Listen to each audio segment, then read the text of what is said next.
Baada ya kuangalia vipindi vilivyopita, na hisi utakuwa umefikia stage ya kupata ufahamu, na mara ya mwisho tumeelekeza kuanzia mwanzo salamu zinapokwenda. Bado tupo na tanishmak, tumesema bado tupo na nini? Tanishmak, kufahamiana, kujuana, sawa Kwa hiyo sasa leo tunaenda kuangalia, tulisema mara ya mwisho amekuuliza pale unatokea unaishi wapi, sawa Nerede yaşıyorsun, yani where are you living, sawa wewe unaishi wapi? Nerede yaşıyorsun, wewe ndio umeulizwa, sawa ama wewe ndio umemuuliza huyo mtu. Sasa hapa tunafundisha tactics zote za wewe ndio unauliza na wewe pia ndio unajibu, na ndio maana tuko pande zote mbili. Sasa leo tunaangalia baada ya kukuuliza hivyo, na tulisoma pia na umri, alikuuliza una umri gani, sawa Sasa leo atakuuliza kuwa wewe unafanya kazi gani, wewe unafanya kazi gani, si ndio? Anataka kujua mmekutana ni businessman au unafanya shughuli gani, sawa Kwa hiyo utajitambulisha unapotakiwa kujitambulisha kuwa wewe ni nani. Wewe ndio umekutana na huyo mtu, kwa hiyo wewe ndio utajua. Kwa hiyo swali litakuja ne, tulishasema ne ina stand kama nini.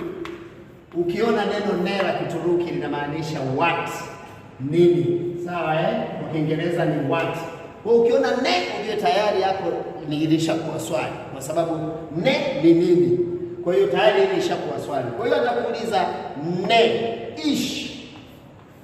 Nilielekeza kwa hivi vitu ambavyo navielekeza, nikivitoa tafsiri yake huo una notes pembeni kwa kujua kabisa hapa nilikuwa ninazungumziwa kitu gani. Kwa sababu baadaye tutakapoanza kuulizana maswali usianze kutoa macho, ama nikikwambia tunga sentence tukifika mbele usianze kutoa macho, kwa sababu ili uweze kuongea lugha maana yake wewe tayari ushaweza kutunga sentence. Ndio lugha tayari unakoshajua. Yaani ukishaweza kutunga sentence, lugha ushajua. Kinachofuata unafanya mazoezi ya listening skills, kusikiliza maneno ya wenye lugha wenyewe wanayatamkaje na nini, sawa Lakini wewe kutunga sentence tukishajua shughuli imeisha. Kwa hiyo sisi tunachofundisha maneno ni yapi, yanabadilikaje, yanakuaje na yanaweza kaja kwa mfumo upi. Kwa hiyo ne ish ni kazi.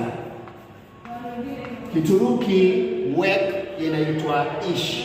Kwa hiyo kazi hapa inazungumzwa kazi, yani unafanya, sawa Kwa hiyo ne ish yani what, job, ndo kazi, job, work.